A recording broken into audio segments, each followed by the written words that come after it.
দরজায় সবাই ধাক্কাধাক্কি করছে শুনে হঠাৎ হুঁশ ফিরল। এতক্ষণ কি অজ্ঞান হয়েছিলাম নাকি বুঝতে পারছি না। সবাই দরজার অপর পাশ থেকে ডাকছে আর দরজায় ধাক্কাচ্ছে শুনে আস্তে আস্তে উঠে দরজা খুললাম। সবাই আমার দিকে অবাক হয়ে তাকিয়ে আছে। নিজের কি অবস্থা করেছিস? তোমরা যাও তো এখান থেকে, আমাকে একটু একা থাকতে দাও। এতক্ষণ তো একাই ছিলে, প্রায় আধা ঘন্টা ধরে ডাকছি, দরজা খুলোনি। যাবে তোমরা? পেছন ফিরে চলে আসতে চাইলাম, তখনই মাথা ঘুরে গেল। কাব্য এসে তাড়াতাড়ি আমাকে ধরল। ও ধরেছে দেখে রাগ আরও বেড়ে গেল। ধাক্কা দিয়ে ওকে ছাড়াতে চাইলাম। ও জোর করে কোলে তুলে এনে বিছানায় বসালো। কাব্যর থেকে মুখ ফিরিয়ে নিয়ে চুপচাপ বসে আছি, চোখ থেকে অনবরত পানি পড়ছে। ভাবি আর কত কাঁদবে, আমাদের বাসায় তো সাগর বানিয়ে দিবি। অয়ন, ঠাট্টা ভালো লাগছে না। ঠিক আছে, কান্না থামাও, আমার ভাইয়ার বিচার করব। বিচার? যার চরিত্র এমন তাকে আবার? তিলো, একদম চুপ, আমার নাম তুমি মুখে নিবে না। তোরা যা তো এই রুম থেকে, আমি ওকে দেখছি। কাব্য আর অয়ন বেরিয়ে যেতেই ভাবি এসে আমার পাশে বসলেন। ভাবিকে জড়িয়ে ধরে কান্না করে দিলাম। কাব্য এমনটা কেন করছে আমি নিজেও বুঝতে পারছি না। তুই কান্না থামা, এইভাবে কাঁদতে থাকলে অসুস্থ হয়ে পড়বি তো। ওকে তো আমি ভালোবেসেছিলাম, ও বললে আমি ওর কাছে চলে আসতাম। ও এই কাজ করতে গেল কেন? আর করেছে তো একবারও আমাকে বলেনি, সব লুকিয়ে রেখেছে। তুই শুনলে কষ্ট পাবি, তাই হয়তো লুকিয়ে রেখেছিল। যে কাজে আমি কষ্ট পাবো সেই কাজ ও করলো কেন? সেটাই তো বুঝতে পারছি না। অনেকবার জিজ্ঞেস করেছি, কিছুই বলছে না ও। বলতে পারো আমার মামি আর কাব্যর মধ্যে পার্থক্য কোথায়? একজন বিক্রি করেছে আর অন্যজন কিনেছে, আমি ওদের কাছে বাজারের পণ্য হয়ে গেছি। ভাবি চুপ, এইসব বলবি না, সব ঠিক হয়ে যাবে। তুই একটু ঘুমানোর চেষ্টা কর। ভাবি আমাকে শুয়ে দিয়ে চলে গেলেন। চুপচাপ শুয়ে শুয়ে কাঁদছি। কাব্য এমন করেছে বিশ্বাসই করতে পারছি না। কেন করলো ও এমনটা? মামি না মানলে আমাকে বলতো, আমি চলে আসতাম ওর কাছে। আর যদি মামিকে টাকা দিতেই হতো আমাকে বলে দিলে কি হতো? হঠাৎ কপালে ঠান্ডা অনুভব হতেই ঘুম ভেঙে গেল। চোখ মেলে তাকাতেই পাচ্ছি না, মাথার যন্ত্রণা করছে। চোখ বন্ধ রেখেই কপালে হাত দিলাম। কপালে তো জলপট্টি দেওয়া। আস্তে আস্তে চোখ খুলে তাকালাম। পাশে কাব্য মাথায় হাত দিয়ে বসে আছে। আমি নড়াচড়া করছি বুঝতে পেরে আমার দিকে তাকালো। তিলো, এখন একটু ভালো লাগছে? যা জ্বর উঠেছিল আমি তো। কপাল থেকে জলপট্টি এনে ছুঁড়ে ফেলে দিলাম। সব কিছুর জন্য ও দায়ী, আর এখন আসছে ডাক্তারি করতে। ভুল তো আমি করেছি, নিজেকে শাস্তি দিচ্ছ কেন? একটু বসো, আমি খাবার আর ঔষধ নিয়ে আসছি। আমার কিছুর প্রয়োজন হলে ভাবির থেকে নিয়ে নিব, আমাকে নিয়ে আপনার এত ভাবতে হবে না। ভাবি বাসায় নেই, আর আমি না ভাবলে কে ভাববে শুনি? ভাবি কোথায়? হসপিটালে গেছে, ভাবির আম্মু অসুস্থ। দেয়াল ঘড়ির দিকে তাকালাম। সন্ধ্যা 7টা বাজে, তার মানে আজকে আর তিশার কাছে যাওয়া সম্ভব না। চুপচাপ শুয়ে থাকো তো, আমি আসছি। বললাম তো আমাকে নিয়ে আপনার এত চিন্তা করতে হবে না। আবার আপনি করে বলছো? হ্যাঁ, কারণ আমি তো আপনার কেনা। তিলো, তুমি অসুস্থ, এসব নিয়ে এখন কোনো কথা বলতে চাই না। আগে সুস্থ হও, সব ঠিক করে নিব। আর কিছুই ঠিক হবে না কাব্য চৌধুরী। ডাক্তারবাবু থেকে কাব্য? বাদ দাও, চলো। কোথায় যাব? তোমাকে রুমে একা রেখে যেতে পারবো না। মানে? আমার কথার উত্তর না দিয়ে আমাকে কোলে তুলে নিল। কি অদ্ভুত মানুষ। কাব্য খাবার গরম করছে আর আমাকে ওর কাছে একটা চেয়ারে বসিয়ে রেখেছে। ও হয়তো ভাবছে আমি পালিয়ে যাব। যাবো তো ঠিকই, তবে পালিয়ে না, ওকে ছেড়ে চলে যাব। আর সকালেই। তিলো, বসে থাকতে কষ্ট হচ্ছে? আমার কষ্ট নিয়ে ভাবতে হবে না। খাবার কার জন্য গরম করছেন? তোমার জন্য। খাবো না আমি। তুমি অসুস্থ, তাই ঔষধ খেতে হবে, আর ঔষধ খেতে হলে আগে খাবার খেতে হবে। আসছে এখানে দরদ দেখাতে, ইচ্ছে হচ্ছে ওকে। চলো। টেবিলে মাথা রেখে বসে আছি। কাব্য খাবার নিয়ে বারবার খেতে বলছে। অসহ্য লাগছে ওর এসব ভালোবাসা। তিলো, মাথা তুলো, তাকাও আমার দিকে। খেয়ে নাও প্লিজ। বলেছি তো খাবো না। খাইয়ে দিচ্ছি, চুপচাপ খেয়ে নাও। বললাম না খাবো না। তিলো। থাপ্পড় দেওয়ার জন্য হাত উপরে তুলে আবার নামিয়ে নিল। বাহ ভাইয়া বাহ, এইটাও দেখতে হলো। অয়নের কথা শুনে দরজায় তাকালাম। রাগী চোখে দরজায় দাঁড়িয়ে আছে। একে মেয়েটা অসুস্থ, তার উপর আবার তুমি এমন করছো। কি করব, ও আমার কোনো কথাই শুনছে না। যা করেছো তারপর কি আর ভাবির রাগ করাটা স্বাভাবিক না? নিচ্ছুপ। আর ভাবি কি শুরু করছে দুজনে? একটা ভুল হয়ে গেছে, দুজনে কথা বলে মিটিয়ে নাও। তা না করে এভাবে কান্নাকাটি করে নিজেকে শাস্তি দিচ্ছ কেন? এই কয়েক ঘন্টার জ্বর বাজিয়ে নিজের কি অবস্থা করেছো দেখেছো একবার? ভাইয়া ভাবিকে নিয়ে রুমে যাও। বড় ভাইয়া আর ভাবি আজকে বাসায় ফিরতে পারবে না। অয়ন নিজের রুমে চলে গেল। কাব্যর জন্য আজ এতগুলো কথা শুনতে হলো আমাকে। হয়েছে শান্তি, ছোট ভাইয়ের থেকে আমাকে বকা শোনালে। চলো এবার। একাই যেতে পারবো আমি। হ্যাঁ যাও। আর সিঁড়ি থেকে পড়ে গিয়ে মারা যাবো তাই তো? থিলো প্লিজ, আমি ভুল করেছি, যা শাস্তি দিতে হয় দাও, তবুও এসব কথা বলো না। তোমাকে হারানোর কথা তো আমি ভাবতেও পারি না। আর কথার কোনো জবাব না দিয়ে আস্তে আস্তে রুমে চলে আসলাম। বিছানায় শুয়ে আছে আর কাব্য সোফায় বসে ল্যাপটপ টিপছে। হঠাৎ ফোন বেজে উঠল। তাকিয়ে দেখলাম আমার ফোন। তোমার উঠতে হবে না, আমি দেখছি। কাব্য ফোন হাতে নিয়ে একবার আমার দিকে তাকালো, তারপর ফোন নিয়ে বারান্দায় চলে গেল। অনেকক্ষণ পর কাব্য রুমে আসলো। কে ফোন দিয়েছিল?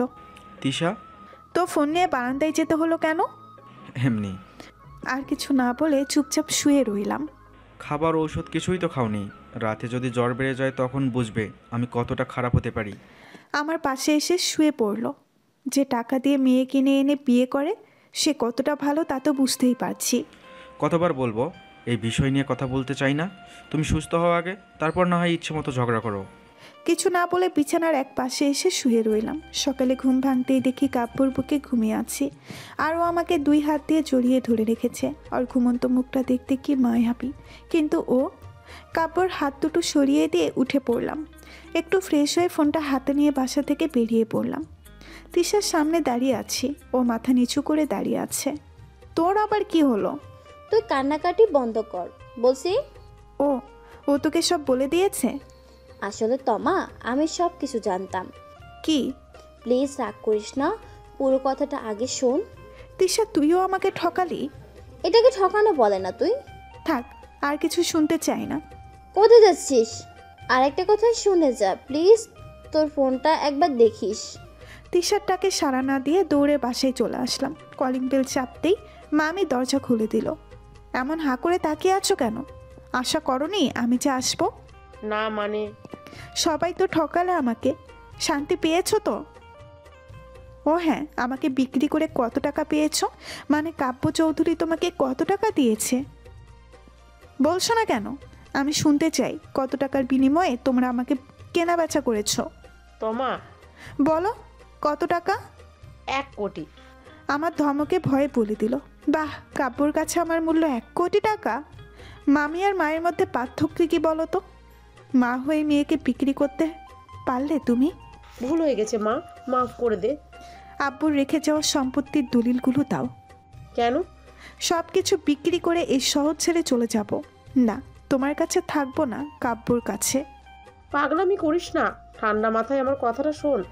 চুপচাপ আমার কথা শোনো, না হলে আমাকে কেনাবেচা করার কারণে তোমাকে আর ওই কাব্য চৌধুরীকে জেলে পাঠাবো।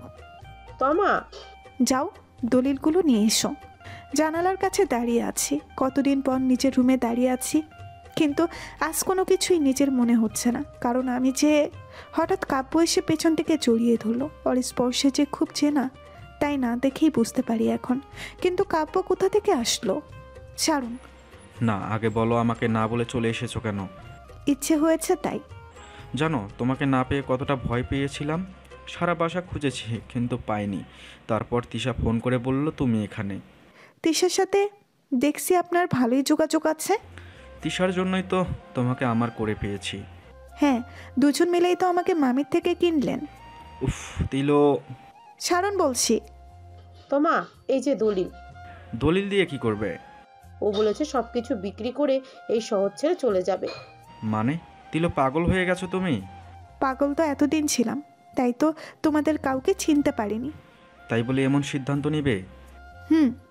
কাব্য আর মামি চুপচাপ রুম থেকে বেরিয়ে গেল। কিছু ভালো লাগছে না। একবার বিছানায় বসছি তো আবার জানালার কাছে যাচ্ছি। খুব অস্থির অস্থির লাগছে। ফোনটা হাতে নিয়ে শুভ্রাকে ফোন দিলাম। কি ব্যাপার? তিলোত্তমা আমাকে নিজে থেকে ফোন করেছে। আমার নাম্বার তুমি চিনো? আমি জানবো না তোমার নাম্বার? তা কি কখনো হয়? ওফ, আমার উপকার করেছো তো, তাই তোমাকে কিছু গিফট করতে চাই। আমার তো গিফট চাই না। চাই শুধু কাব্যকে। কাব্যকেই তো গিফট দিব। মানে? কাব্যকে আমি ডিভোর্স দিব, আর আজকেই। তুমি তো আমার এত বড় উপকার করেছো, তাই নিজের হাতে কাব্যর হাতটা তোমার হাতে তুলে দিতে চাই। সত্যি বলছো তুমি? হ্যাঁ, আমাদের বাসায় চলে আসো। মামের বাসায় কিন্তু। আমি এক্ষুনি আসছি। ফোন রেখে পেছন ফিরে তাকাতেই দেখি কাব্য দাঁড়িয়ে আছে। এই সিদ্ধান্ত তুমি নিতে পারলে তিলো? কাব্য কাঁদতে কাঁদতে ফ্লোরে বসে পড়ল। যত খুশি কাঁদো কাব্য চৌধুরী, আমি যা সিদ্ধান্ত নিয়েছি তা তো করবই। তোমাদের মতো মুখোশ পরা আপন মানুষদের চেয়ে একা থাকা অনেক ভালো। জহরের নামাজ পড়ে জায়নামাজে এই বসেছিলাম, হঠাৎ ভাবি চেঁচামেচি শুনে ড্রয়িং রুমে যাওয়ার জন্য পা বাড়ালাম। রুমের বাইরে আসতেই ভাবি সামনে এসে দাঁড়ালো। ভাবি খুব রেগে আছে বুঝতেই পারছি। আমার হাত ধরে টেনে ড্রয়িং রুমে নিয়ে আসলো। ভাইয়া, অয়ন, তিশা, কাব্য, মামি সবাই বসে আছে। বাহ, কাব্য তো দেখছি সবাইকে ফোন করে এখানে নিয়ে এসেছে। তিলোত্তমা, এসব কি শুনছি? কি? ডিভোর্সের কথা আসছে কেন? কলিং বেল বাজছে, জানি শুভ্রা এসেছে। তিশা, দেখ তো কে এসেছে। শুভ্রা এসেছে। আমি খুলছি দরজা। দরজা খুলে শুভ্রার দিকে তাকিয়ে আছি। শাড়ি পরে খুব সুন্দর করে সেজেছে, পুরাই পরি। ভেতরে এসো। কাব্য কোথায়? ওই তো বসে আছে। শুভ্রা গিয়ে কাব্যর পাশে দাঁড়ালো। কাব্য উঠে আমার কাছে চলে আসলো। তিলোত্তমা কাব্যকে ডিভোর্স দিবে বলেছিলে, সব রেডি তো? আমি আমার তিলো পাগলিকে ছাড়া থাকতে পারবো না। প্লিজ তুমি আমায় এত বড় শাস্তি দিও না। আমি যা করেছি শুধুমাত্র তোমাকে আমার করে পাওয়ার জন্যই করেছি। কাব্য আমার হাত ধরে কাঁদতেছে দেখে শুভ্রা এসে ওর হাত ধরল। কাব্য, তুমি আমার কাছে এসো। ও তোমায় কাঁদাচ্ছে, কিন্তু আমি তোমায় কখনো কাঁদাবো না। শুভ্রার হাত ধরে টান দিয়ে আমার সামনে এনে ওর দুগালে কয়েকটা থাপ্পড় দিলাম। ও গালে হাত দিয়ে আমার দিকে হা করে তাকিয়ে আছে। আমি জানতাম তুই আমার মেসেজটা পড়বি। দারুণ হয়েছে। তোর মেসেজ পড়েই তো শুভ্রাকে এখানে ডাকলাম। এসব কি করছো তিলোত্তমা? তুমি তো বলেছিলে কাব্যকে ডিভোর্স। আরও কয়েকটা থাপ্পড় দিলাম। বিয়ে নামক সম্পর্কটার জোর কতটা বেশি তুই হয়তো সেটা জানিস না। স্বামী স্ত্রীর সম্পর্ক এত ঠুনকো না যে তোর মতো কোনো নষ্টামে এসে একটা ঠোকা দিলেই সম্পর্কটা ভেঙে যাবে। তুমি আমাকে ডেকে এনেছো এভাবে অপমান করার জন্য? তো তোর কি মনে হয় কাব্যকে তোর হাতে তুলে দেওয়ার জন্য ডেকে এনেছি? বউ ভাতের দিন কি বলেছিলাম ভুলে গেছিস? ভুলে গিয়ে থাকলে আবারও বলছি, কাব্য আমাকে আর আমি কাব্যকে দুজনকে ভালোবাসি। কাব্য আমার আর শুধু আমারই থাকবে। তোর মতো কোনো নষ্টা মেয়ে আমাদের আলাদা করতে পারবে না। ডিভোর্সের কথা বলে তুমি আমার সাথে নাটক করেছো? তুই যেমন সব কিছু প্ল্যান করে করেছিস, আমিও সব কিছু প্ল্যান করে তোর কাজের পাল্টা জবাব দিলাম। তোকে তো আমি। শুভ্রা আমাকে থাপ্পড় দিতে আসছিল। কাব্য শুভ্রার হাত ধরে ফেললো। এতদিন তোর সব কথা মুখ বুজে সহ্য করে গেছি, কিন্তু আমার তিলোর গায়ে হাত দেওয়ার চেষ্টা করলে তোর ঘাত আমি ভেঙে ফেলবো। তোর পাতানো ফাতে কাব্য আটকে গিয়েছিল, তাই ভুল করে ফেলেছে। ও যদি নিজে থেকে এমন করতো তাও আমি ওকে ডিভোর্স দিতাম না, কারণ ও আমাকে ভালোবাসে আর ও যা করবে আমার ভালোর জন্যই করবে। আজ যতগুলো থাপ্পড় দিয়েছিস আর যতগুলো অপমান করেছিস, সব কিছুর প্রতিশোধ আমি নিব। যা খুশি কর, শুধু এইটুকু মনে রাখিস, কোনো স্বামী স্ত্রীর সম্পর্ক ভাঙা এত সহজ না। ডিভোর্সের কথাটা শুনে অযথাই ভয় পেয়ে গিয়েছিলাম। ভুলে গিয়েছিলাম আমার তিলো পাগলি আমাকে ভালোবাসে, তাই কখনো আমাকে ডিভোর্স দিবে না। আমাকে জানিয়ে যদি সব কিছু করতেন তাহলে আজ দুজনে এত কষ্ট পেতে হতো না। নিজের বইয়ের থেকে কথা লুকানোর শাস্তি তো আপনি পাবেনই। যা খুশি শাস্তি দাও, শুধু আমাকে ছেড়ে যাওয়ার কথা বলো না, মরে যাব। ভাবি, বিষয়টা কি হলো বলো তো? কাব্য তো ফোন করে কাঁদতে কাঁদতে বলেছিস তুই নাকি ওকে ডিভোর্স দিবি। তাই তো আম্মুকে হসপিটালে রেখে ছুটে আসলাম, কিন্তু এখন তো সব কিছু উল্টো হলো। আমি জানি তিলোত্তমা কোনো ভুল সিদ্ধান্ত নিতে পারে না। ভুল সিদ্ধান্ত নিয়েছিলাম তো। তোমাদের সবাইকে ছেড়ে এই শহর ছেড়ে চলে যেতে চেয়েছিলাম, কিন্তু হঠাৎ ফোন হাতে নিয়ে তিশার মেসেজ দেখে নিজের ভুল বুঝতে পেরেছি। একটা মেসেজে সবকিছু ঠিক হয়ে গেল। তিশা আপু, তুমি কি জাদু করে মেসেজ পাঠিয়েছিলে? জাদু না, সব কিছু খুলে বলেছিলাম। আসলে দোষটা আমারই, তোমাকে আগেই সবটা জানানো উচিত ছিল। যাইনি তো, ভয়ে যদি আমাকে ভুলে যাও। আচ্ছা, মেসেজটা কি লেখা ছিল? বলছি। তমা, আমি জানি তুই রেগে আছিস, আর একবার রেগে গেলে তুই যে কারো কথা শুনিস না আমি সেটাও জানি আমি। তাই তো মেসেজে সব বলছি। এসবে কাব্যর কোনো দোষ নেই, দোষ তো তোর ওই মামি আর শুভ্রার। কাব্য তোকে ভালোবাসে এটা শুভ্রা মেনে নিতে পারেনি, তাই দুজন লোককে ও তোর মামির কাছে পাঠিয়েছিল। আন্টি রাজি না হওয়াতে ভয় দেখিয়েছিল, তখন আন্টি ভয় আর কিছুটা লোভে রাজি হয়ে যায়। তুই আমার কাছ থেকে যাওয়ার কিছুক্ষণ পর কাব্য হঠাৎ হন্তদন্ত হয়ে আমার কাছে আসে আর বলে তোর মামি তোকে পতিতালয়ের দুজন লোকের কাছে বিক্রি করে দিচ্ছে। আসলে আমার কাছে আসার আগেই কাব্য তোদের বাসায় গিয়েছিল আর দরজা থেকে ওদের কথা শুনেই আমার কাছে চলে এসেছিল। তারপর আমরা তোদের বাসায় যাওয়ার পর অনেক কথা কাটাকাটি হয়। ওদের সাথে ঝামেলা করে লাভ হবে না বুঝতে পেরে কাব্য ওই দুজন লোকের কাছ থেকে তোকে কিনে নেয়। তাছাড়া আর কোনো রাস্তা ছিল না আমাদের কাছে, কারণ আমরা ঝামেলা করলে লোকগুলো তোর ক্ষতি করত। কাব্য ওদের 1 কোটি টাকা চেক দেওয়ার পর ওরা চলে গিয়েছিল। তারপর তো রুমে গিয়ে আমরা তোকে পাইনি। কাব্য তোকে পাগলের মতো খুঁজেছে, পরে রাস্তায় তোকে অজ্ঞান অবস্থায় পেয়েছিল। লোক দুটো তোকে সাথে নিয়ে যায়নি, বরং দ্বিগুণ টাকায় তোকে কাব্যর কাছে বিক্রি করে শুভ্রার সাথে বেইমানি করেছিল। তাই শুভ্রা কিছু লোক ভাড়া করে আমাদের বাসায় পাঠিয়ে ঝামেলা করছিল। ওইদিকে তোর জ্ঞান ফেরার পর যখন তুই আন্টির দোষ ঢাকার চেষ্টা করলি, তখন কাব্য ভয়ে আর কিছু বলেনি তোকে। কাব্য তোকে ভালোবাসে, তাই তোকে বাঁচানোর জন্য এমন করেছে, আর তোর থেকে সব কিছু লুকিয়ে এসে শুধুমাত্র তোকে হারানোর ভয়ে। একটা মেয়েকে টাকা দিয়ে কেনাটা হয়তো ভালো কাজ না। তুই এসব শুনে যদি কাব্যকে ভুল বুঝিস, তাই ও ভয়ে কিছু বলেনি, আমাকেও বলতে নিষেধ করেছিল। ভালোবাসার মানুষকে হারানোর ভয়টা পাওয়াটা স্বাভাবিক। কাব্যকে আর ভুল বুঝিস না প্লিজ। এটাই ছিল তিশার মেসেজ। এখন সব বুঝলাম, তাও আমি বলবো ভাইয়া ভুল করেছে। তখন যদি ভাইয়া ভাবিকে সব বলে দিত, তাহলে শুভ্রার কাছ থেকে ভাবিকে এসব শুনতে হতো না, আর ভাবি এত রাগ করতো না। আমি তো ভয়েই বলিনি। চুপচাপ মাথা নিচু করে বসে আছে। সব ভুল আমার। তমা, আমাকে ক্ষমা করে দে মা। ক্ষমা?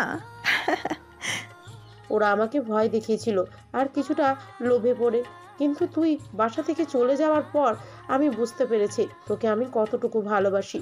শুভ্রাকে টাকা ফিরিয়ে দিয়েছি, প্লিজ আমাকে ক্ষমা করে দে। তমা, আন্টি তো নিজের ভুল বুঝতে পেরেছে, ক্ষমা করে দেয়। তিলো, এবার বাসায় চলো।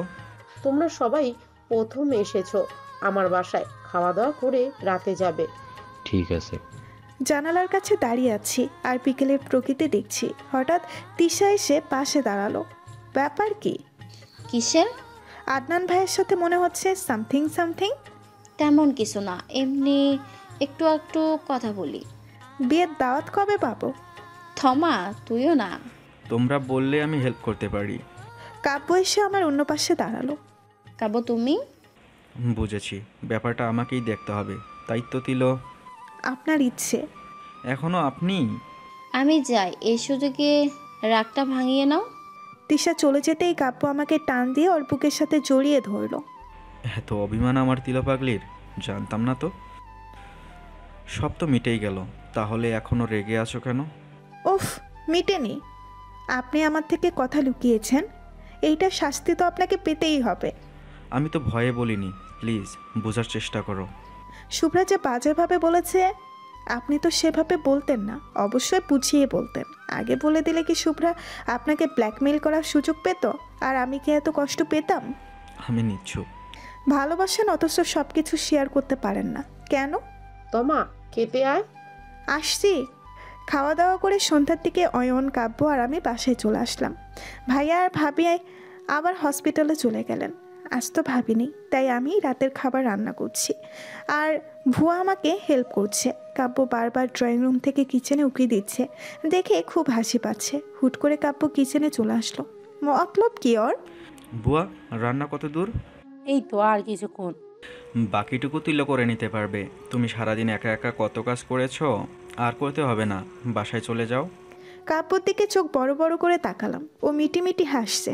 বুঝলাম না ও হঠাৎ বুয়াকে পাম দিচ্ছে কেন। তাইলে আমি যাই। ঠিক আছে। বুয়া চলে যেতেই কাব্য এসে আমাকে পিছন থেকে জড়িয়ে ধরলো। খুব তো এতক্ষণ আমায় উকি মেরে দেখছিলে আর হাতছিলে, এখন কি হবে?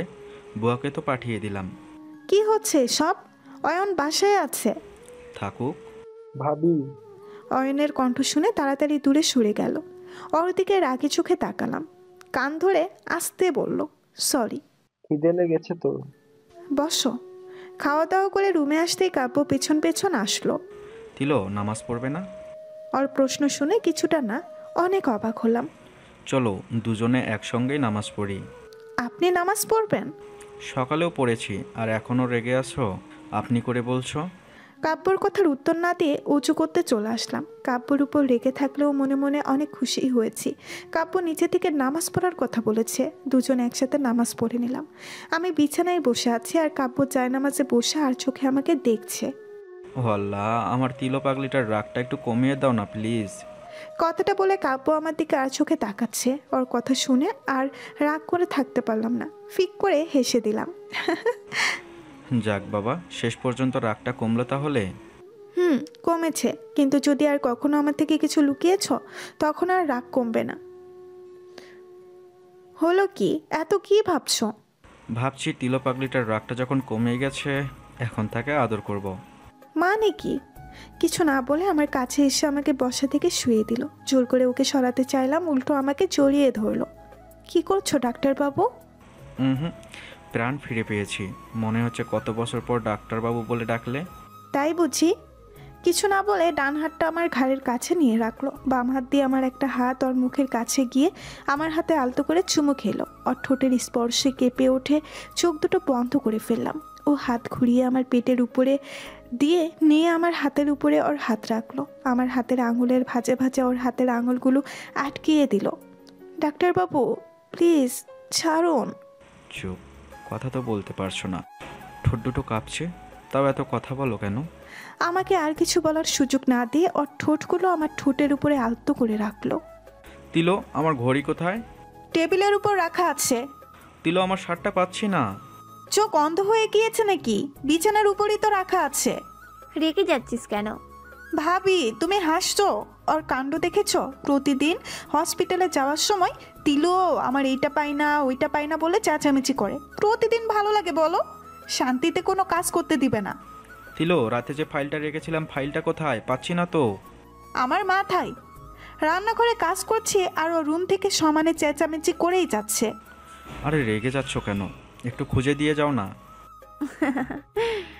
না হেসে আমার জন্য পাবনা হসপিটালে একটা সিট বুকিং করো। তোমার দেবরের জ্বালায় আর পারছি না। একবার রুমে যা, ও সব খুঁজে পেয়ে যাবে, চেঁচামেচিও বন্ধ হয়ে যাবে। ভাবি মিটি মিটি হাসছে। জানি তো ও এত বেশি চেঁচামেচি করেই আমি যেন রুমে যাই। তিলো, আমার মোবাইলটা খুঁজে পাচ্ছি না। একবার যদি রুমে আসি মোবাইলের সাথে তোমাকেও আছাড় দিয়ে ভাঙবো। তোকে তো কাব্য পুরো জ্বালিয়েই ছাড়ছে। এটাই। রুমে এসে দেখি কাব্য হসপিটালে যাওয়ার জন্য পুরো রেডি। এতক্ষণ অযথা চেঁচামেচি করেছে, ইচ্ছে হচ্ছে এখন। এত চেঁচামেচি করতে হয় কেন? আগে রুমে চলে আসতে পারো না? ঘড়ি, মোবাইল, ফাইল সব কিছু তো এখানে, তাহলে এত চেঁচামেচি করেছো কেন? ভাবির সামনে আদর করলে তুমি তো লজ্জা পাবে, তাই তো চেঁচামেচি করি। তুমি যাতে বিরক্ত হয়ে রুমে চলে আসো। আসলে কি বলো তো, তোমাকে আদর না করে গেলে পুরোটা দিনেই আমার খারাপ যায়।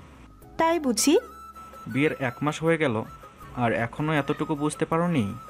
আমার কোমরে ধরে টান দিয়ে ওর একদম কাছে নিয়ে আসলো। চেঁচামেচি শুনতে হবে বলে আগেই সব রেডি রাখি, তাও এমন করো। ভালো লাগে বুঝি? কতটুকু ভালো লাগে আর কতটুকু খারাপ লাগে সেটা তো আমিই জানি। হয়েছে, এবার যাও, দেরি হয়ে যাচ্ছে। যাচ্ছি। আমার কপালে আলতো করে একটা চুমু দিয়ে চলে গেল। এইটা ওর রোজকার রুটিন হয়ে গেছে। প্রতিদিন হসপিটালে যাওয়ার সময় আমাকে জড়িয়ে ধরে কপালে চুমু খাওয়া। তোমার জন্য একটা সারপ্রাইজ আছে কিন্তু। ওরে বাবারে! আরে এভাবে ভয় পেয়েছো কেন? ভয় পাবো না আবার? অন্যমনস্ক হয়েছিলাম, হুট করে সামনে এসে কথা বলে উঠলে। চলে গিয়েছিলে তো আবার এসেছো কেন? তোমার জন্য একটা সারপ্রাইজ আছে, এই কথাটা বলার জন্য। কি সারপ্রাইজ? বলবো না। চলে যাচ্ছ যে বলে তো যাও। আমি জানি রোজ সকালে আমার এমন চেঁচামেচিতে তুমি যতটা বিরক্ত হও তার চেয়েও 1000 গুণ বেশি খুশি হও, কারণ তুমি আমার এই পাগলামিগুলোকেই ভালোবাসো। চলে যাচ্ছিল, দরজা থেকে ফিরে এসে আমার কানের কাছে ফিস ফিস করে কথাটা বলে হাসতে হাসতে চলে গেল। পাগল একটা। সত্যিই তো, আর এসব পাগলামেই তো আমার ভালো লাগে। একদিন সকালে চেঁচামেচি না করলে কেমন যেন সব কিছু ফাঁকা ফাঁকা লাগে। কে যে এতক্ষণ ধরে ফোন দিয়ে যাচ্ছে। নামাজ পড়ছিলাম, কিন্তু ফোনের রিংটনে শান্তিতে নামাজ পড়তেই পারছিলাম না। ফোন হাতে নিয়ে দেখি কাব্য অনেকগুলো ফোন দিয়েছিল, রিসিভ না করাতেই মেসেজ করেছে বাসায় আসছি, দুপুরে একসাথে খাবো। যতটা বিরক্ত লাগছিল তার চেয়ে বেশি খুশি হয়ে গেল মন মেসেজটা পড়ে। খাবারগুলো টেবিলে খুব সুন্দর করে সাজাচ্ছি, ভাবি এসে দেখে হাঁ করে তাকিয়ে রইল। এত খাবার কার জন্য? বাসায় তো শুধু তুই আর আমি। ডাক্তারবাবু আসছে, সবাই একসাথে খাবো। তাই তো বলি, তিলোত্তমাকে এত খুশি খুশি লাগছে কেন? কাব্য দুপুরে বাসায় খাবে, আগে বললি না কেন? তাহলে ওর পছন্দের খাবারগুলো রান্না করে রাখতাম। জানতাম নাকি, এখন মেসেজ দিয়ে বলল। ও তাই বল। আচ্ছা ভাবি, ডাক্তারবাবুর পছন্দের খাবারগুলো কি কি বলো তো, পরে না হয় অন্য একদিন রান্না করে খাওয়াবো। ওর পছন্দের খাবার কি কি শুনলে তো তুমি হাসবা। কেন?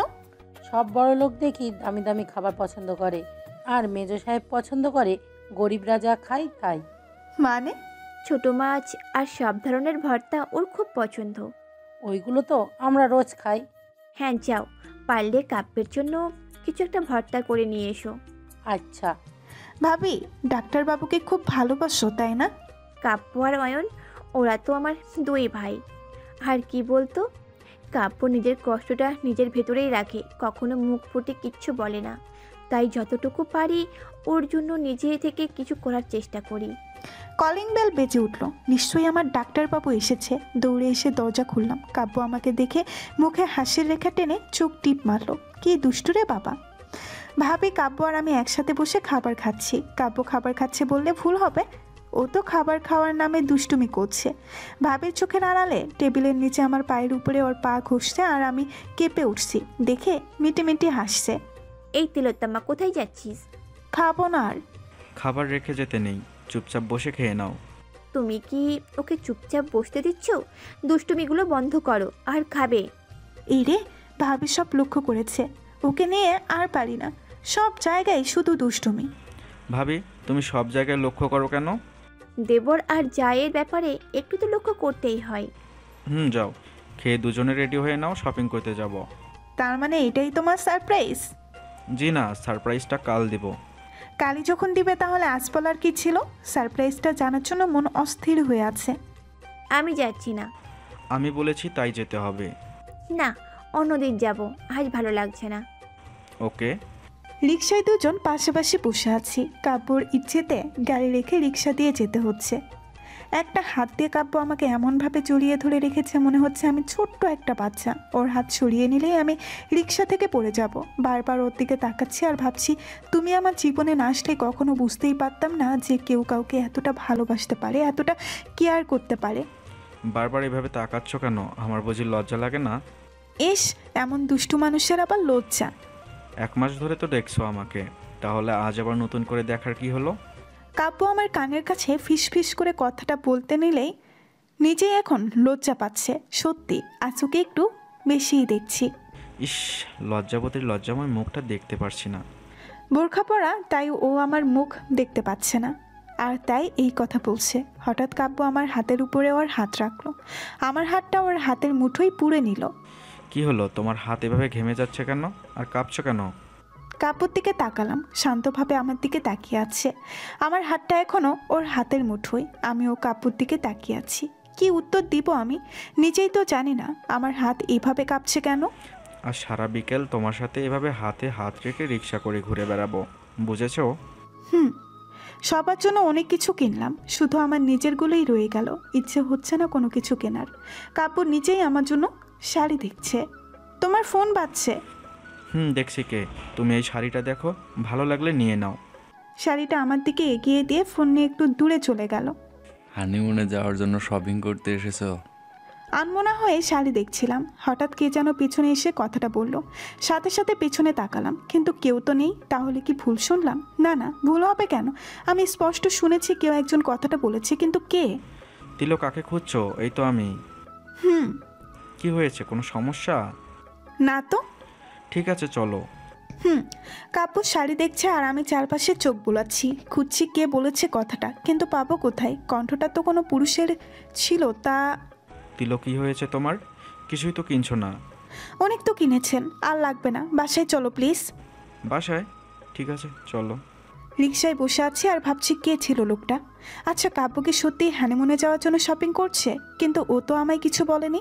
তাহলে কি এই হানিমুন নিয়েই কাব্য আমাকে সারপ্রাইজ দিতে চাইছে? যদি এটাই হয় তাহলে ওই লোকটা জানলো কিভাবে আমরা যে হানিমুনে যাচ্ছি? হঠাৎ মনে হলো আমাদের রিকশাটা কেউ একজন ফলো করছে। তাড়াতাড়ি পেছনে তাকাতে চাইলাম, কিন্তু রিকশার হুড লেগে কপালে ব্যথা পেলাম। পিছনে কি ব্যথাটা পেয়েছো তো? এভাবে জড়িয়ে ধরে আছি, তাও ব্যথা পেয়েছো। যদি না ধরে রাখতাম তাহলে তো মনে হয় রিক্সা থেকেই পড়ে যেতে। ব্যথা পেয়েছি, তার উপর আবার বকা দিচ্ছ। কিছু না বলে রিকশা থামিয়ে পাশের দোকান থেকে পানি আনতে চলে গেলাম। কাব্য একটু দূরে যেতেই কে যেন রিকশার পাশে এসে দাঁড়ালো। Hi ma'am. কে আপনি? তোমার জম। মানে? কাব্য হানিমুনে যাওয়ার কথা বলে, কিন্তু তুমি যাবে না যদি গিয়েছো। তিলো, পানি নাও। কাব্যর কণ্ঠ শুনে ভয়ে ওর দিকে তাকালাম। কি হয়েছে? আমাকে প্রশ্ন করছে, তার মানে কি ও লোকটাকে দেখতে পাচ্ছে না? সাথে সাথে তাকালাম, কিন্তু লোকটা তো নেই। লোকটার চোখ দুটো ছাড়া কিছু দেখা যাচ্ছিল না, কারণ পুরো মুখ রুমাল দিয়ে বাঁধা ছিল। কি হলো? পানি নাও। লাগবে না। কাব্যর আগে পানির বোতলটা ছুঁড়ে ফেলে দিল। আবার পেছনে তাকালাম, ওই তো লোকটা। আমি তাকিয়েছি দেখেই একটা আঙুল নেড়ে শাসিয়ে চলে গেল। আবার পিছনে তাকাচ্ছ? ওখানে কে আছে? ভয়ে কাব্যর কাঁধে মাথা রেখে ওকে জড়িয়ে ধরলাম। কাব্য হয়তো বুঝতে পেরেছে আমি ভয় পেয়েছি, তাই ও আর কিছু না বলে আমার হাতটা শক্ত করে ধরলো।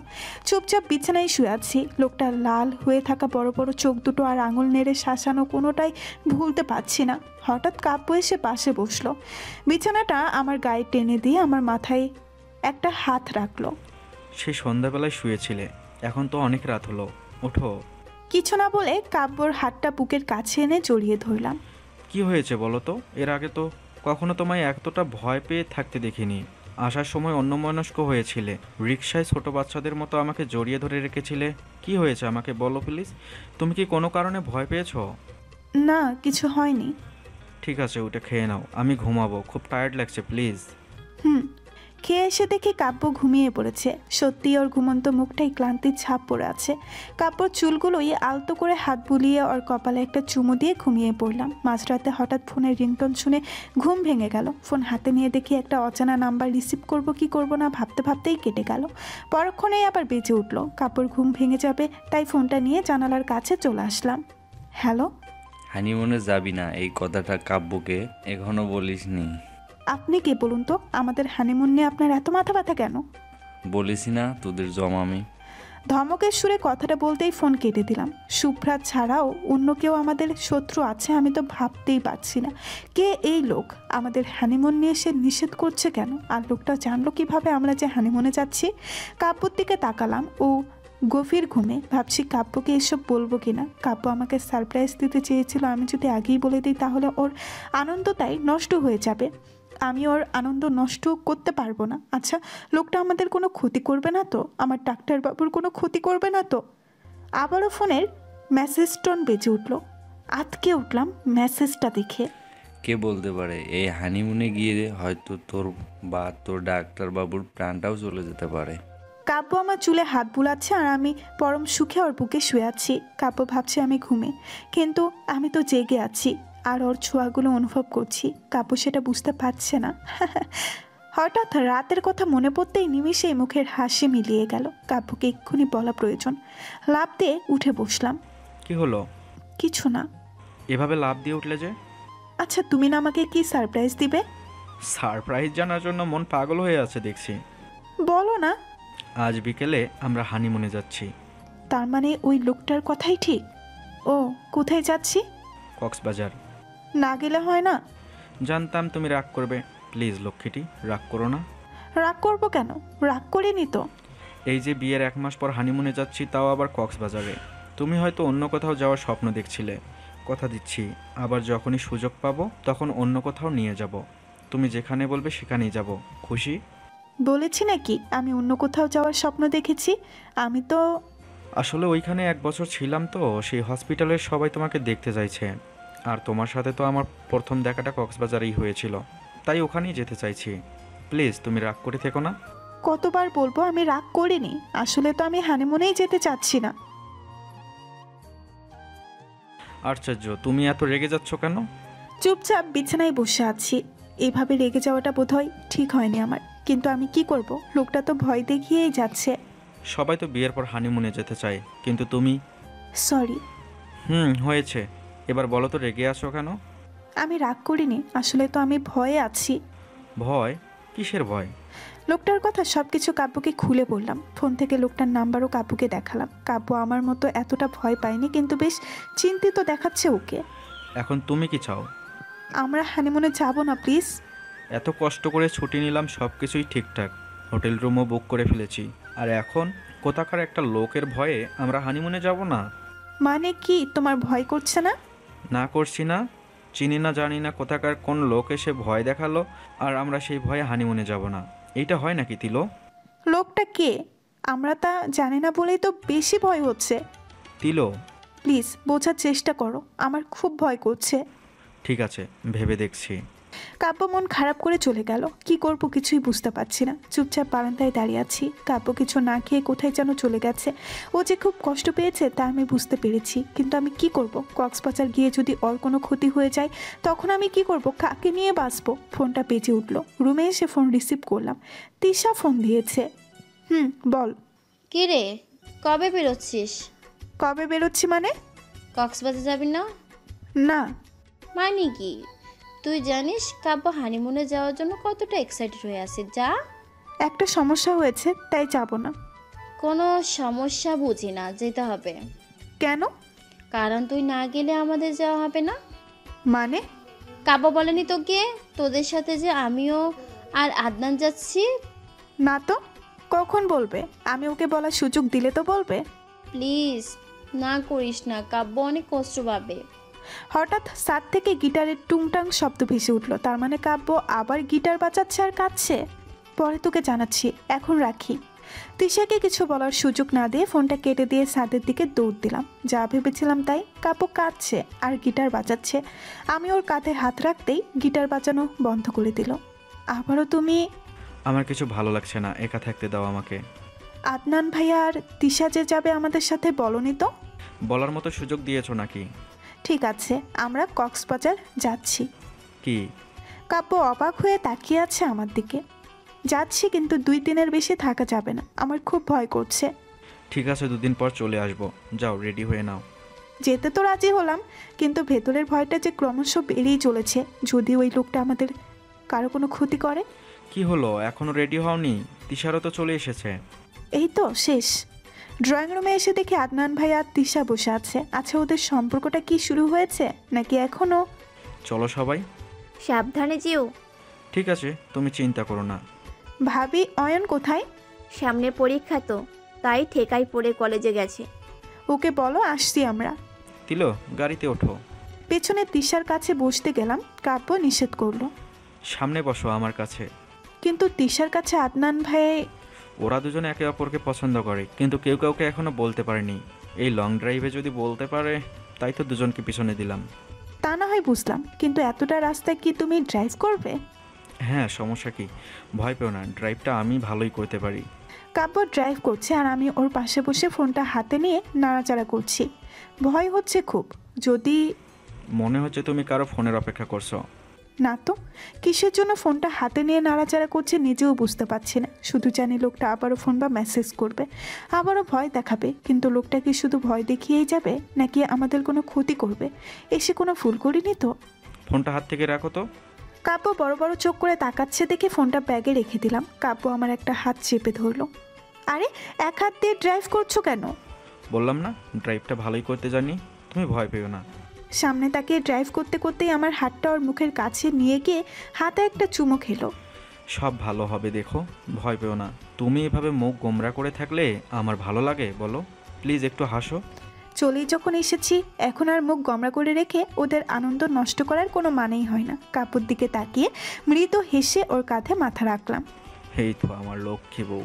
হঠাৎ কাব্যর ডাকে চোখ খুলে চারপাশে তাকালাম। সন্ধ্যা নেমে এসেছে আর আমরাও চলে এসেছি। হোটেলের সামনে গাড়ি থামিয়েই কাব্য আমাকে ডাক দিয়েছে। তিলো, এভাবে কি দেখছো? ভাবছো আমরা কক্সবাজারে চলে এসেছি কি না? হুম। এক ঘুমে ঢাকা থেকে কক্সবাজার, এমন ঘুম পাগলি আমার জীবনে আর একটাও দেখিনি। ভাবিকে যদি কেউ ঘুমের মধ্যে কিডন্যাপ করে নিয়ে যায় তাও তো ভাবি বুঝতেই পারবে না। আদনান ভাইয়ার হাসি শুনে পেছনে তাকালাম। আদনান ভাইয়া হাসছে আর তিশা এক দৃষ্টিতে সে হাসি দেখছে। বুঝেছি আমাদের দুজনেরই কিছু করতে হবে, না হলে এই দুটা এভাবেই থেকে যাবে, কেউ কাউকে মনের কথা বলতে পারবে না। ঘুম পাগলি আমার বাসর রাতের কথা মনে আছে? তুমি নৌকাতে আমার বুকে হেলান দিয়ে ঘুমিয়ে পড়েছিলে। কাব্য ফিসফিস করে আমাকে কথাটা বলতে হাসতে লাগলো। সেদিন কথা মনে পড়তেই খুব লজ্জা পেলাম। আমি সত্যি একটা ঘুম পাগলি। এবার চলো রুমে গিয়ে সবাই ফ্রেশ হয়ে নাও। কাব্য, তোমার সাথে একটু কথা ছিল, খুব জরুরি। হ্যাঁ বলো। তিশা আমার দিকে তাকাচ্ছে, তার মানে ও কাব্যকে কথাটা একা বলতে চায়। কিন্তু কি কথা? আদনান ভাইয়া আর আমি আগে আগে হাঁটছি, তিশা আর কাব্য পিছনে কথা বলতে বলতে আসছে। তিশাকে কি মনের কথাটা বলবেন, নাকি এভাবেই দুজন সারা জীবন কাটিয়ে দিবেন? বলতে পারছি না তো। কেন, কিসের ভয়? আমি যতটুকু বুঝতে পেরেছি তিশা আপনাকে পছন্দ করে। সেটা আমিও বুঝতে পারছি। আপনি আর আপনার বন্ধু তো পুরো আলাদা। ডাক্তারবাবু তো প্রথম দিনই আমাকে ভালোবেসে বলেছিল, তারপরে হাতে চাকু নিয়ে বলেছিল আমি তাকে ভালোবাসি কিনা। আপনি ওর মতো হতে পারেন না। কাব্যের মতো হওয়া আমার পক্ষে সম্ভব না, তবে আজকে যেভাবেই হোক তিশাকে আমি বলে দিব। হ্যাঁ, তুমি আমাকে আগে বলবে না? আগে বললে আজ এখানে আসতাম নাকি? কাব্যর কথা শুনে থেমে গেলাম। ও তিশাকে কথাটা বলছে, তার মানে কি ওরা ওই লোকটার ব্যাপারে কিছু জানতে পেরেছে? রুমে এসে বিছানায় শুয়ে পড়লাম। কাব্য দরজা বন্ধ করে আমার পাশে এসে বসলো। ফোনটা দেখার সুযোগই পাচ্ছি না। একবার ফোনটা চেক করলে তো বুঝতেই পারতাম লোকটা এখনও আমাদের ফলো করছে কিনা। তিলো, ফ্রেশ হয়ে রেডি হয়ে নাও, বেরোবো। এই রাতে আবার কোথায় বেরোবো? তাছাড়া এতটা রাস্তায় এসে। তুমি তো আর টায়ার্ড নও, সারা রাস্তা ঘুমিয়ে এসেছো, তাহলে সমস্যা কোথায়? যাও রেডি হয়ে নাও। চুপচাপ ফ্রেশ হয়ে এসে রেডি হয়ে নিলাম। কালো রঙের শাড়ি পরেছি আর বারবারের মতো চুলগুলো ছেড়ে দিয়েছি, না হলে যে আমার ডাক্তারবাবু রাগ করবে। কিন্তু এই রাতের বেলায় আমরা যাচ্ছি কোথায়? বাহ, আমার তিলো পাগলিকে তো দারুণ লাগছে। কাব্য এসে আমাকে পেছন থেকে জড়িয়ে ধরলো। আমার হাতের উপরে ওর হাত দুটো রেখে পেটে আলতো করে চাপ দিল। দুষ্টুমি শুরু হয়ে গেল তো? হ্যাঁ, হানিমুনে এসেছি, দুষ্টমি না করে থাকি কিভাবে বলো? আমার একটা হাত চেপে ধরে টান দিয়ে আমাকে ঘুরিয়ে দিল। আমার কোমর জড়িয়ে ধরে টান দিয়ে আমাকে ওর কাছে নিয়ে আসলো। আমার ঠোঁটের কাছে ওর ঠোঁট দুটো আনতেই দরজায় ঠোকা পড়লো। হাসো হাসো, তুমি তো হাসবাই, হানিমুনে এসেও শান্তি নেই। কাব্য আমাকে ছেড়ে দিয়ে গিয়ে দরজা খুললো। কিরে, শেষ তো? হ্যাঁ চলো তিলো, এসো। কোথায় যে নিয়ে যাচ্ছে কে জানে। কাব্য আমাকে সেই হসপিটালে নিয়ে আসলো যেখানে আমাদের প্রথম দেখা হয়েছিল। কিন্তু ও আমাকে হসপিটালের ছাদে নিয়ে যাচ্ছে কেন? কি যে করছে? ছাদে এসে তো আমি অবাক, কত সুন্দর করে সাজানো, মনে হচ্ছে কোনো পার্টি হবে। কাব্য আমাকে একে একে সবার সাথে পরিচয় করিয়ে দিল। 12টা বাজতে তো আর সময় আছে। হ্যাঁ, আর এইটুকু। তুই এর মধ্যে তোর কাজটা সেরে ফেল। কি কাজ? তিশাকে প্রপোজ করবেটা। সত্যি? সামনে তাকিয়ে দেখি আদনান তিশার সামনে হাঁটু গেড়ে বসে আছে, হাতে রিং। তিশা বারবার আমার দিকে তাকাচ্ছে। আরে বাবা, কি এত ভাবছিস? হাতটা বাড়িয়ে দিয়ে রিংটা পরে নে। তিশা যেন আমার এই কথাটার জন্যই অপেক্ষা করছিল। আমি বলতেই হাত বাড়িয়ে দিল। শুভ জন্মদিন তিলো পাগলি। কাব্য আচমকা আমাকে জড়িয়ে ধরে বলল। আমি তো হা করে তাকিয়ে আছি ওর দিকে। আমার জন্মদিন আর আমি নিজেই ভুলে বসে আছি। সরি সোনা, জানতাম না আজ তোমার জন্মদিন। জানলে এখানে আসতাম না, বাসায় সবাইকে নিয়ে আরো বড় করে পার্টি দিতাম। কেন, এইখানে কি কম বড় হয়েছে? অনেক সুন্দর করে পুরো ছাদটা সাজিয়েছে তো। তিশা একটু আগে বলেছে, তারপর এখানে ফোন করে সব কিছু করলাম। তুমি খুশি তো? অনেক অনেক অনেক খুশি। সবাই ডান্স করছে আর কাব্য আমার পাশে বসে আছে। কি হলো, যাও। তুমি একা একা বসে থাকবে আর আমি সবার সাথে আনন্দ করব? তাতে কি হয়েছে, যাও তুমি। আমার তো মিউজিকের শব্দে মাথা ব্যথা করছে, তাই বসে আছি। তোমাকে ছাড়া আমি ডান্স করব না। এই চল তো। একজন এসে কাব্যকে টেনে নিয়ে গেল। চুপচাপ বসে আছে এই মিউজিকের শব্দে। মাথা প্রচুর ব্যথা করছে। হাঁটতে হাঁটতে ছাদের অন্য পাশে চলে আসলাম। এখানে মিউজিকের শব্দটা একটু কম আসছে। নিশ্চুপ হয়ে দাঁড়িয়ে আছি। হঠাৎ মনে হলো কে যেন পেছনে এসে দাঁড়িয়েছে। কাব্য নয় তো? পেছনে তাকিয়ে আমার দম আটকে গেল। এইটা তো সেই লোক, সাথে আরেকজন আছে। আমি দৌড় দিতে চাইলাম, লোকটা আমার সামনে এসে দাঁড়ালো। নিষেধ করেছিলাম তো, কেন আসলি? কেন আমাদের পেছনে লেগেছেন? টাকা পেয়েছি তাই। কাব্যকে ডাকতে যাব তখনই আমার মাথায় কি দিয়ে যেন আঘাত করলো। ডাক্তারবাবুকে দেখি তোকে এসে বাঁচাতে পারে কিনা। ডাক্তারবাবু! খুব জোরে ডাক দিলাম, কিন্তু মিউজিকের শব্দে তো আমার ডাক ওর কান অব্দি পৌঁছাচ্ছে না। মাথা থেকে প্রচণ্ড রক্ত পড়ছে। লোকটা এসে আমার পেটে খুব ভারী কিছু দিয়ে বাড়ি মারলো। আরেকবার দিতে যাবে তখনই লোকটার ফোন বেজে উঠলো। চিন্তা করবেন না ম্যাম, যা অবস্থা করেছি ওর হসপিটালের সাইড থেকে ইমার্জেন্সিতে নিয়ে যাওয়ার আগেই ও মারা যাবে।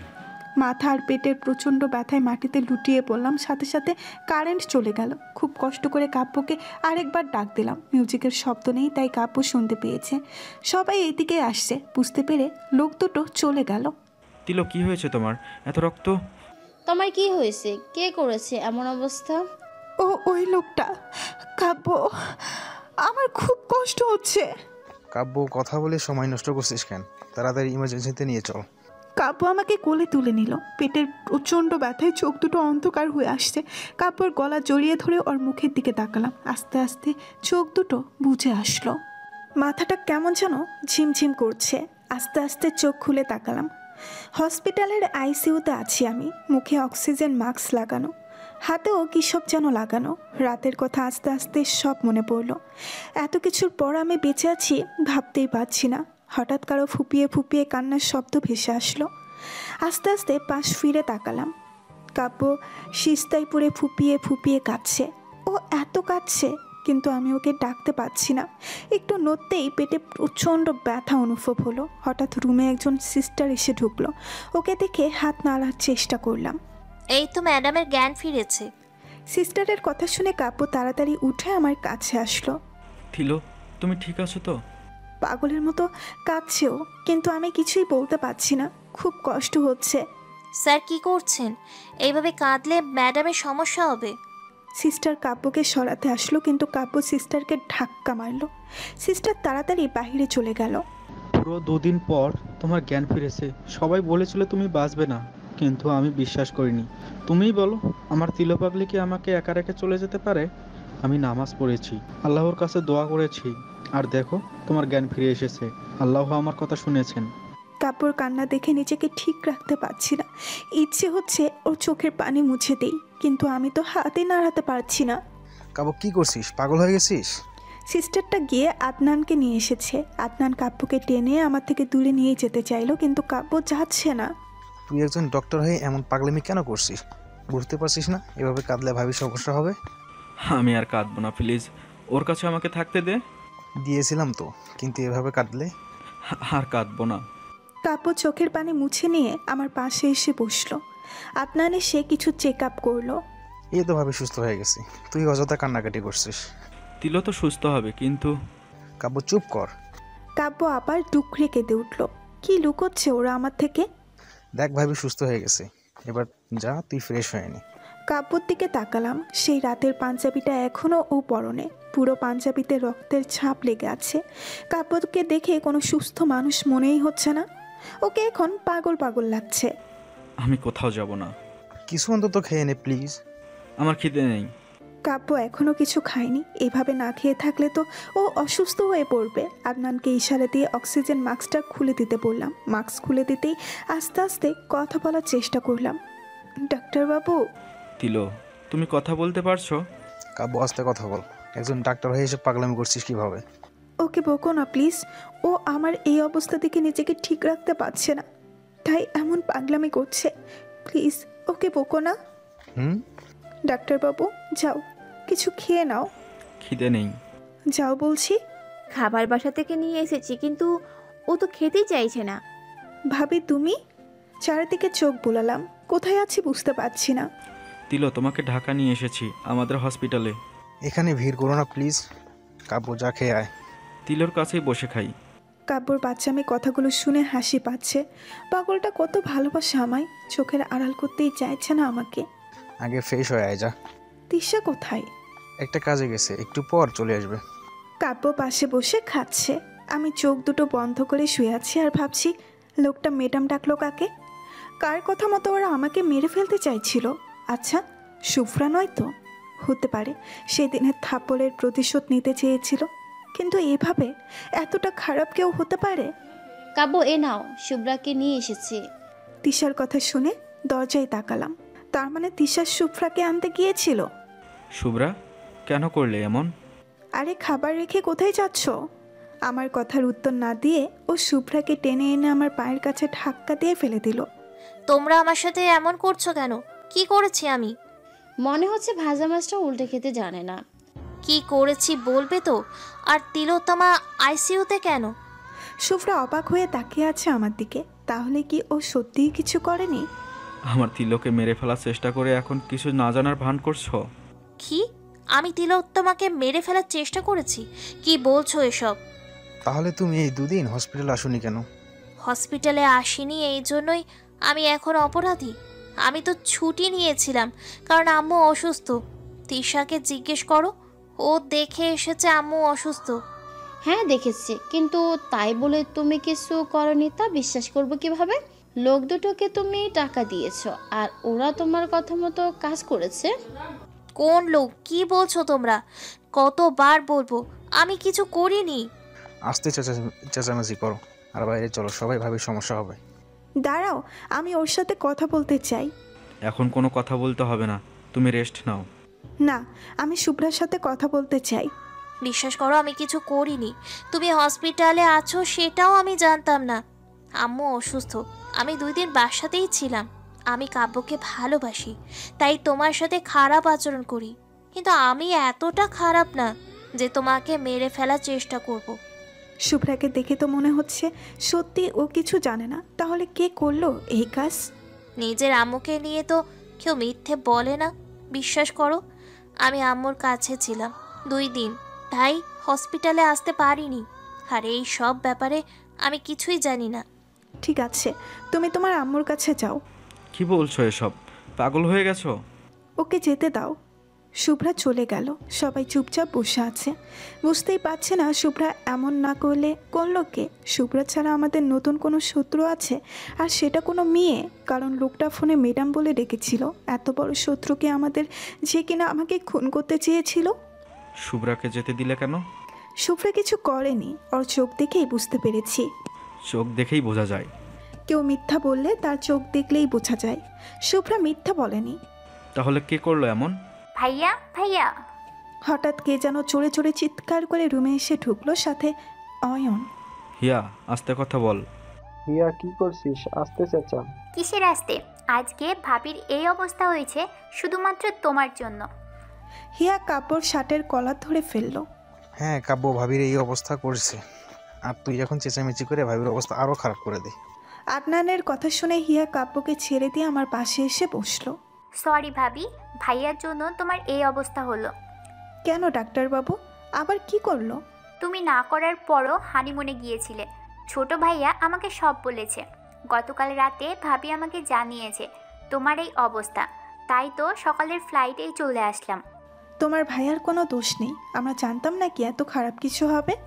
সব দোষ ভাইয়ার, সব কিছুতেই বাড়াবাড়ি করে, আর তার ফল ভোগ করতে হয় আমাদের।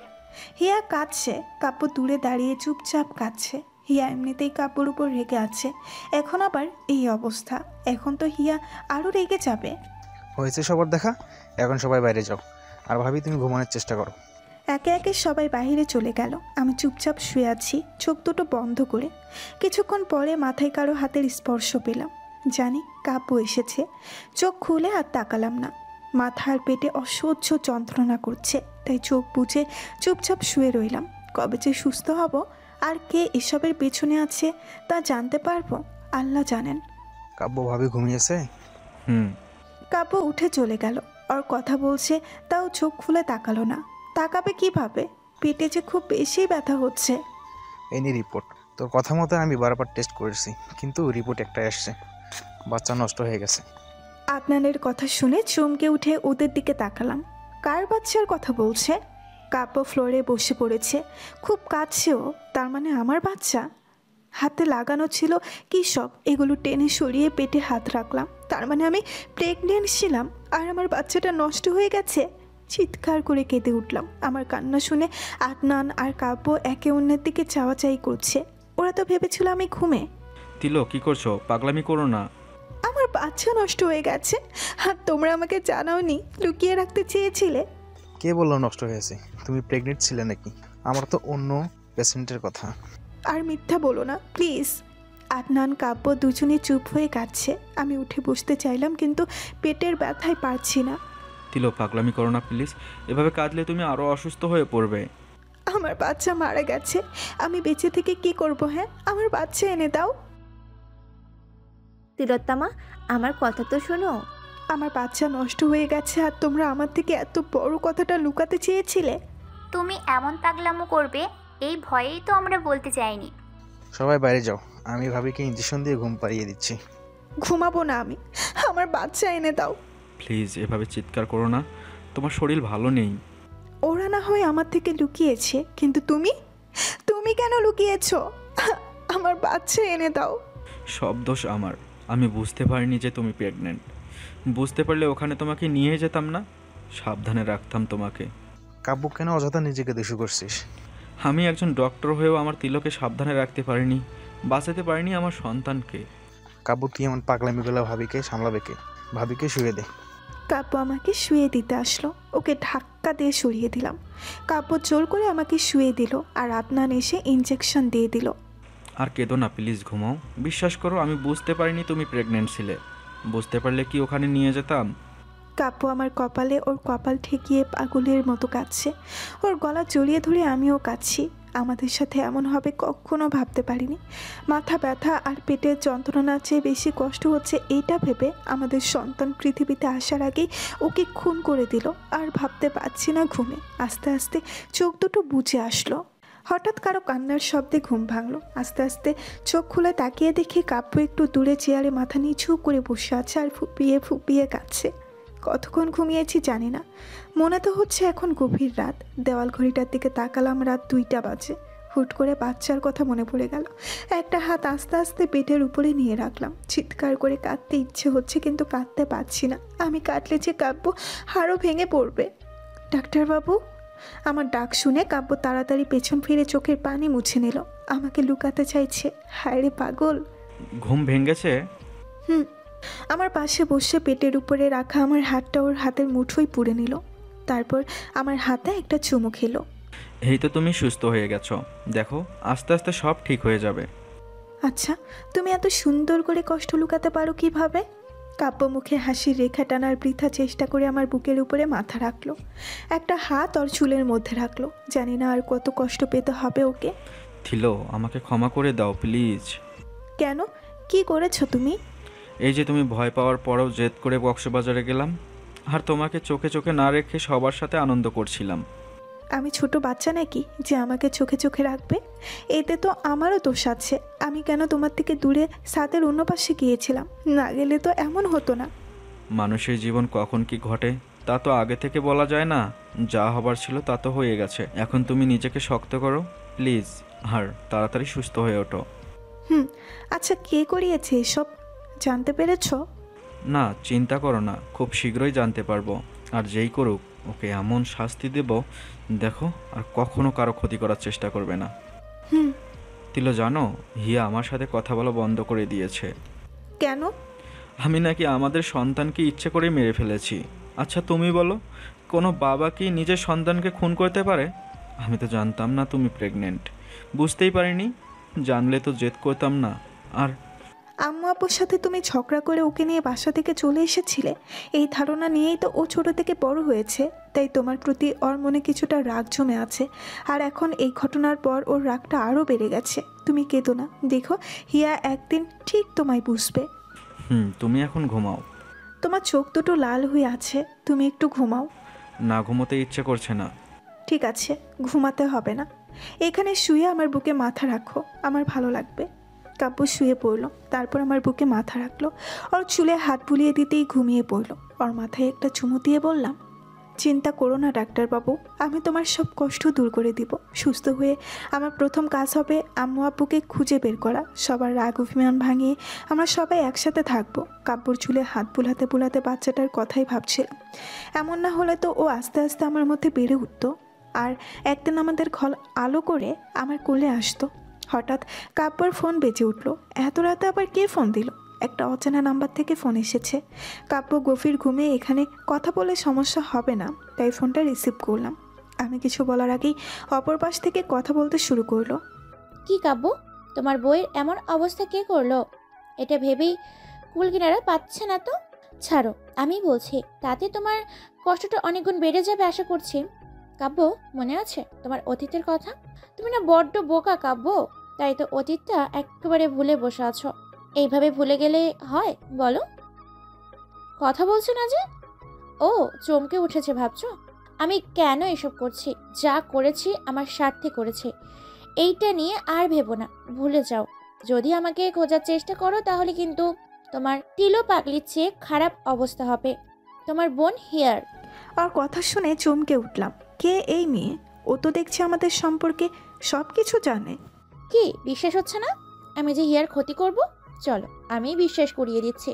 হিয়াকে একবার ফোন দিয়ে বলো ও রুমের বারান্দায় গিয়ে দাঁড়াতে, তাহলেই ও দেখতে পাবে আমার দুজন লোক ওকে সারাক্ষণ চোখে চোখে রাখছে।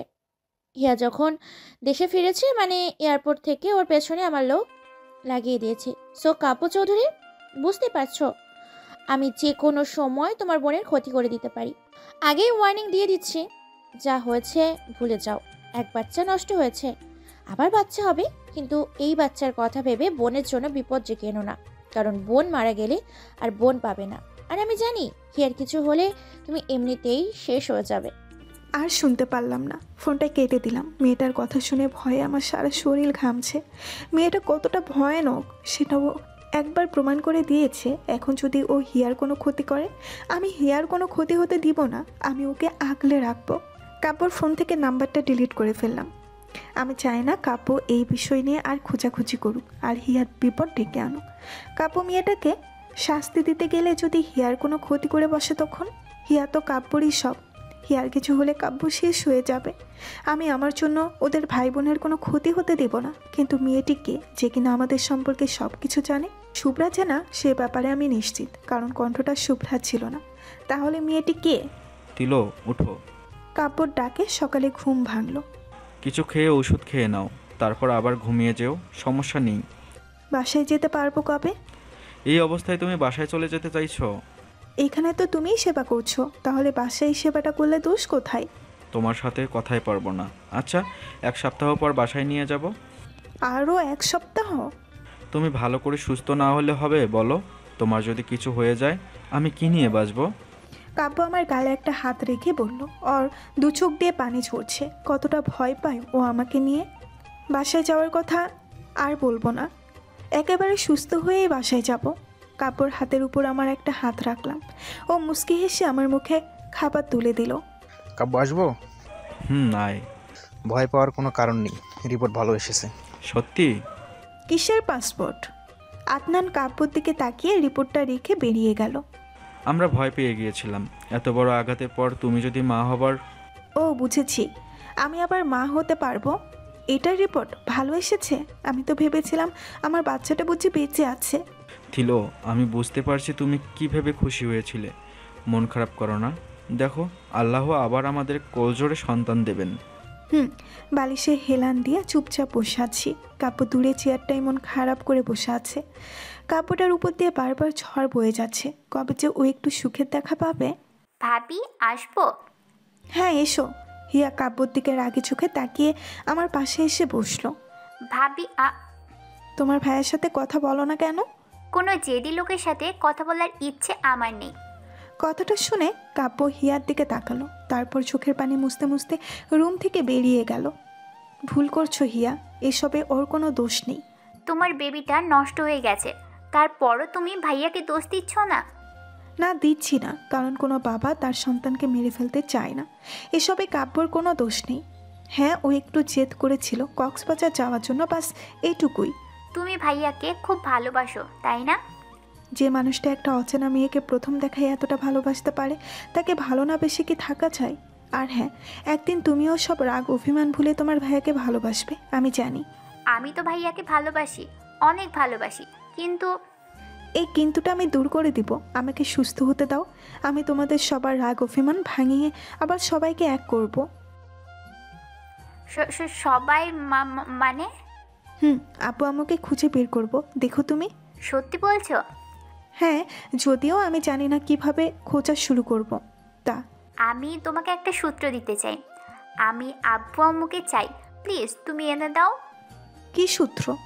ভাইয়া ডায়েরি লেখে, কখন লিখে আর ডায়েরিটা কোথায় রাখে সেটা বলতে পারবো না। মাঝে মাঝে দেখতাম রাতের বেলা ভাইয়া ডায়েরি লিখতো আর কাঁদতো, কিন্তু ডায়েরিটা কোথায় রাখে সেটা কখনো দেখিনি। আমি শিওর না তুমি ডায়েরি থেকে কিছু পাবে কিনা, কিন্তু আমার মন বলছে এই ডায়েরি থেকে একটা সূত্র পেয়ে যাবে। কোথায়? আমি তো ওকে কখনো ডায়েরি লিখতে দেখিনি। বাসায় ফিরে ভাইয়ার উপর নজর রেখো, তাহলেই দেখতে পারবে। ঠিক আছে।